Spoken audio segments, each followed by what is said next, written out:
Hablaremos hoy de Richard Burton, que no es su tío. ¿No es mi tío? No, ni tampoco es el marido de Elizabeth Taylor. Para hablar de este Richard Burton debemos ir primero a Alejandría, al siglo XIV, quizá mucho antes, en la época de Alejandro Magno, y los confabulatori nocturni, que eran unos sujetos que solían contar cuentos en las esquinas.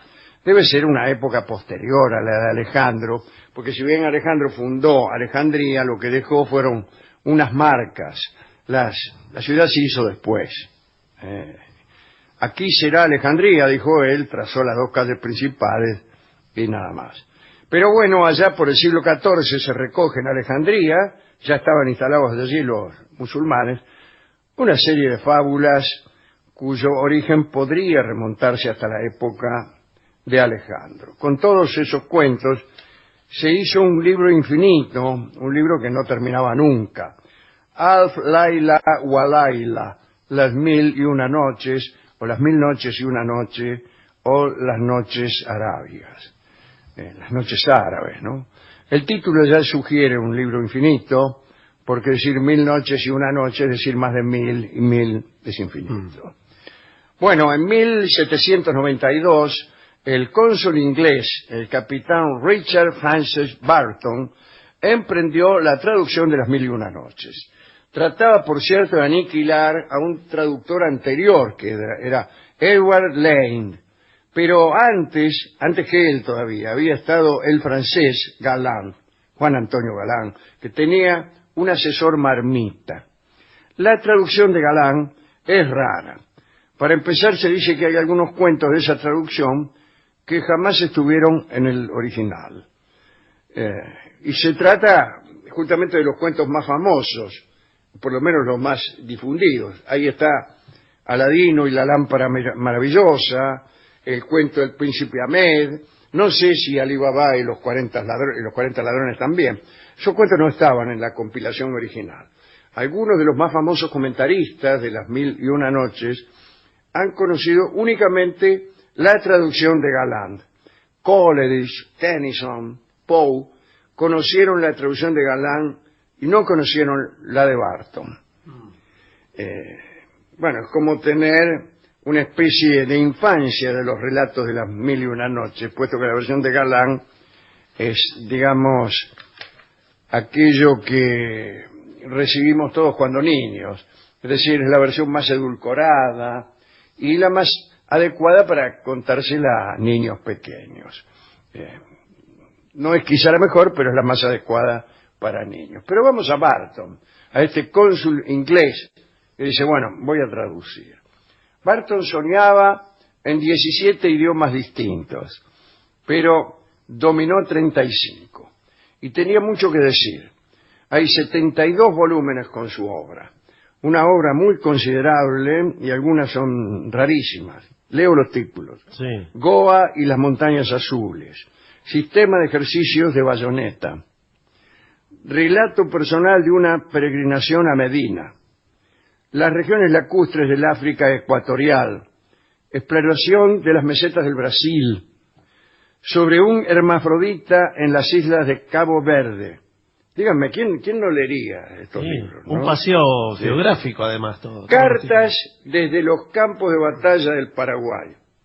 Miren. Si yo he leído ese libro, y estoy seguro de que Borges, que amaba a Burton, no lo leyó, porque hay allí unas graciosas diatribas contra Juan Manuel de Rosas que a Borges le hubieran gustado y que no hubiera perdido ocasión de anotarlas, tal como anotó con mucha frecuencia los dichos, las obras y las notas de Richard Burton. Bueno, recopilación de epigramas inspirados por Príapo. Imagínense, es un libro obsceno, claramente, ¿no? Bueno, algunas historias de Burton, historias personales.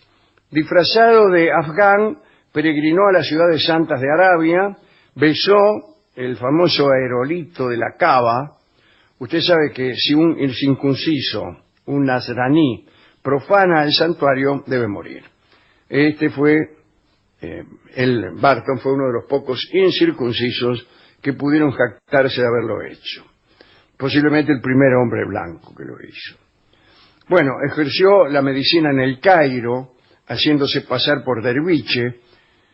También practicó la magia, la prestidigitación, que venían juntas con la medicina, quiero decir. Un médico que no sea al mismo tiempo mago y prestidigitador de poco vale. En 1858 comandó una expedición en busca de las fuentes del Nilo. Descubrió el lago Tangañika. Antes, los somalíes le atravesaron la mejilla de un lanzazo. Le traspasaron la mejilla. Mire usted. El tipo, no sé, tendría la boca abierta, andá a saber, pero le hicieron un agujero o dos. Bueno, sería, no sé si uno o dos. Bueno, no importa el detalle. Más sorprendente serían dos. Pero bueno. Podemos hacer chistes sobre Barton fumando y saliéndole el humo por el otro agujero. Es como aquella historia del pirulín que un niño cae y se le clava el pirulín en el paladar. Le sale el pirulín por el cráneo. Claro. Bien. Estuvo en ciudades vedadas a los europeos, en Abisinia, estuvo en Harrar, por ejemplo. Estuvo con los caníbales del Dahomey, en el este del África, y hubo rumores de que había comido carne humana. Cada vez que hay un personaje extraño, lo acompaña el rumor de que ha comido carne humana, ¿no? Parece que en el Dahomey hay carnicería de carne humana. Bueno, qué sé yo. No sé. Barton odiaba la democracia y al cristianismo. Amaba el Islam y a Lord Byron. Escribía desde la madrugada en un enorme salón que tenía 11 mesas, cada una de ellas con material para un libro. Fíjese. Mire. Atención con esto, aquellos que se niegan a escribir porque no les sale. Sí, El tipo tenía 11 mesas y en cada una un libro, tintero, plumas, papeles. Como una partida de ajedrez simultánea, sí, una cosa así. No está mal, porque si muchos de nosotros leemos varios libros al mismo tiempo, ¿por qué no concebir a alguien que escriba varios libros al mismo tiempo? Incluso sometiéndose a la delicia de las confusiones. A esa misma confusión del que está leyendo, por ejemplo, a Kafka y a Héctor Gagliardi. Y se le mezclan y tiene premoniciones falsas, ¿no? Bueno, pero tomaba la precaución de separarlo por mesas, el material, ¿no? Porque donde empezaba un libro, empezaba una mesa, y en otra, otro. Así es. Estaba pensando en el que lee a Héctor Gagliardi, que era un autor de poesías populares de los años 40, y que fue muy popular él mismo, y a Kafka, y como uno da vuelta a una página y se imagina que va a aparecer el sapito, que era uno de los compañeros de los recuerdos escolares de Gagliardi, y se le aparece una cucaracha. O está leyendo Pelota de 30, y da vuelta a la página y aparece un señor frente a la puerta de un castillo que está guardada por un centinela. Bueno, si estas fantásticas confusiones se producen en un lector, qué fantástico sería que se produjeran en el escritor, ¿no? Y puede ser un consejo para escritores. Empezar una novela, por ahí aparece un tercer capítulo que en realidad es el quinto de otro libro. Pero ya se ha escrito eso, ¿no? Sí, sí. Ya se escribe la así. Alteración. Afortunadamente ya se escribe así. Bueno, la primera edición de esta traducción de Las Noches Árabes fue limitada a 1000 suscriptores del Barton Club, con compromiso de no repetir esa edición. En realidad hay reediciones, pero que omiten pasajes. Esa edición, tal como salió, no se repitió nunca. La última vez que hablamos aquí de Barton hicimos un comentario que me parece a mí que vale la pena repetir, que es el diferente auditorio que iban a recibir Las Noches. Estos cuentos, imagínense ustedes que eran contados por algún atorrante árabe en una esquina de Alejandría, ante un auditorio, bueno, muchachos, paisanos, Sí. Imagínense. Pero el auditorio de la traducción de Barton iban a ser 1000 señoritos ingleses que desde luego tenían otra formación, ¿no? Esta era una idea que tuvo Fitzgerald, Edward Fitzgerald, que fue el traductor de Omar Khayyam. Bueno, él fue el que tuvo esta idea de que en realidad los cuentos iban a cambiar muchísimo porque cambiaban El auditorio. cambiaba el auditorio. Por ejemplo, los árabes de la esquina hubieran apreciado que una ballena muriera al escuchar el grito de un hombre, mientras que los londinenses apreciaban que hubiera hombres capaces de creer que alguien pudiera matar a una ballena con un grito. Es distinta la vuelta, es distinto el proceso mental que nos conduce a un agrado literario. Yo que pertenezco más que nada, desde luego, al segundo auditorio que al primero, no nos vamos a engañar, Sí. no vamos a jugar tampoco al muchacho de barrio, como algunos quieren que haga, ¿no? Bueno, a mí me hace mucha gracia el cuento de Pascual Angulo. Muchísima gracia me hace. Pero en realidad, lo que me hace gracia es pensar que haya alguien que pueda reírse de ese cuento. Eso me causa muchísima gracia.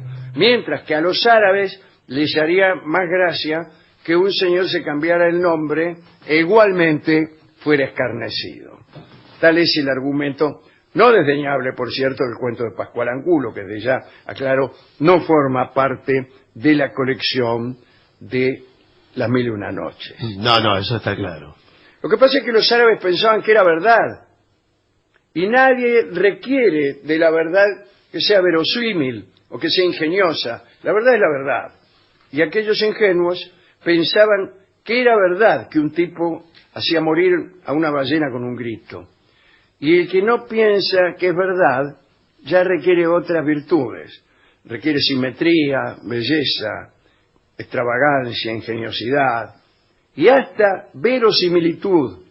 Necesito que me lo hagan creer, dice uno cuando va al cine, como si no supiéramos que quienes representan los papeles son actores y no mueren de verdad. Pero uno necesita que se lo hagan creer de alguna manera.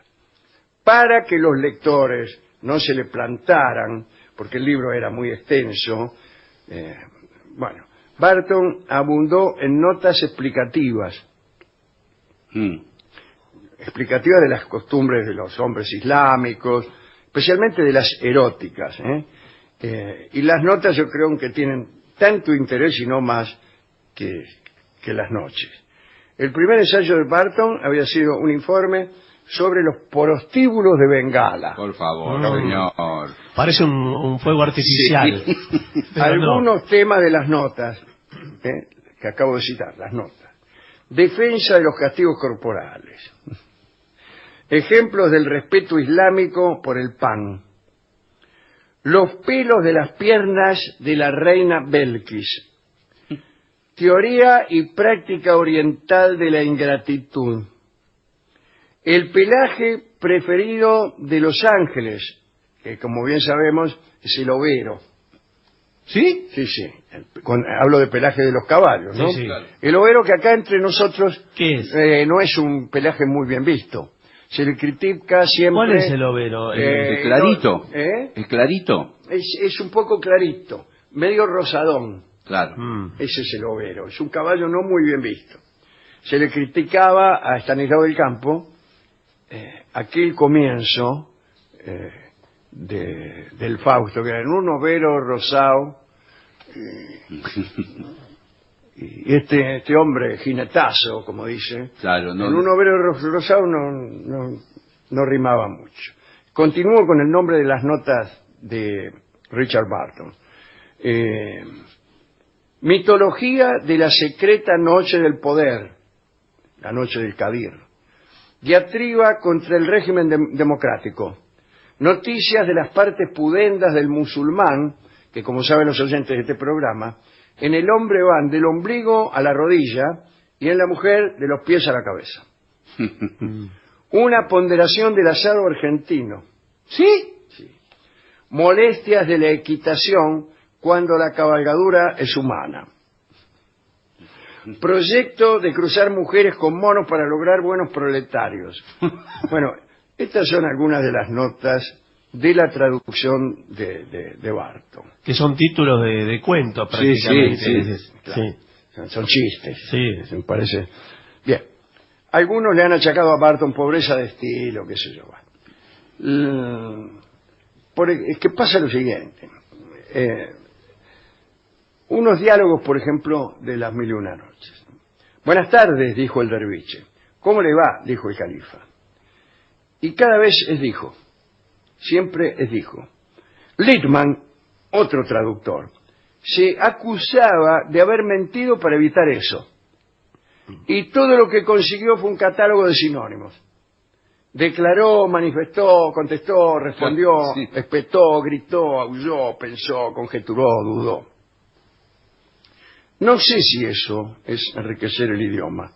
Y por otra parte, bien nos dice un amigo del programa que a veces para evitar repeticiones se interna uno en regiones pantanosas. Por ejemplo, Borges, de quien estamos hablando, nos dijo que los periodistas empezaban hablando primero del presidente, después del doctor fulano, después del primer mandatario, del jefe de Estado, y así es que uno no sabía de quién demonios estaban hablando, ¿no? Todo para no incurrir en repeticiones. Y otro amigo, de Santos Lugares, dice que hay gente que escribe 3 páginas de más con tal de no repetir un qué. Bueno, hay que dejarse de jorobar también, ¿no? Yo creo que hay méritos suficientes en nuestro amigo Barton para merecer nuestro más caluroso homenaje por esa extravagancia del pensamiento, por esa desmesura de la creación, ¿no?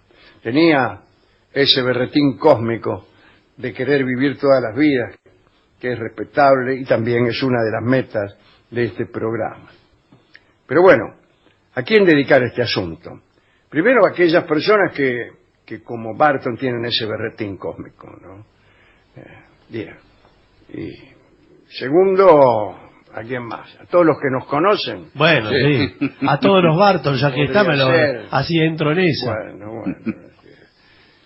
Hay una noche, en Las Mil y Una Noches, la 616, en donde Sherazad le cuenta al rey, entre tantos cuentos, todos conocen, ¿no?, la historia de Las Mil y Una Noches, el rey aquel que tenía la costumbre de casarse a cada rato y matar la mañana siguiente a la noche de boda, mandar a matar a la mujer y después casarse con otra, hasta que se casa con una, que es Sherazad, que empieza a contarle cuentos, pero los interrumpe para que no la mate. Y dice, mañana sigo, y así le cuentan 1000 y una noches.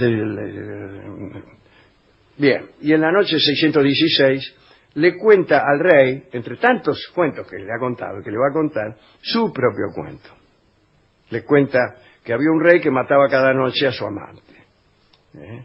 Y entonces cuenta la historia del rey y de quién está contando en la colección de cuentos. ¿Hasta dónde llega esta consecuencia? Que es que si fuera absolutamente rigurosa en ese contar, el libro no acabaría nunca, porque tendrían que contarlo del siguiente modo. Noche 616. Había un rey que mataba a sus esposas después de amarlas. Una de ellas, para evitarlo, comenzó a contarle cuentos. La primera noche contó la segunda la tercera etc.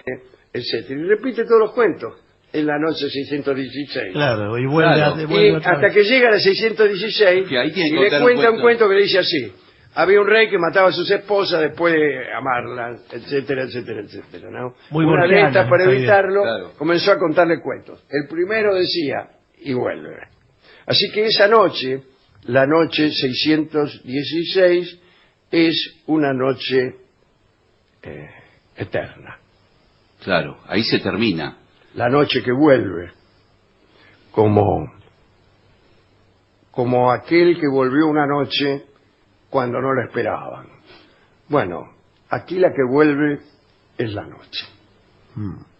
Y en atención a este razonamiento, vamos a escuchar, ilustrando a estas 1001 noches de las que hablamos, Volvió una noche.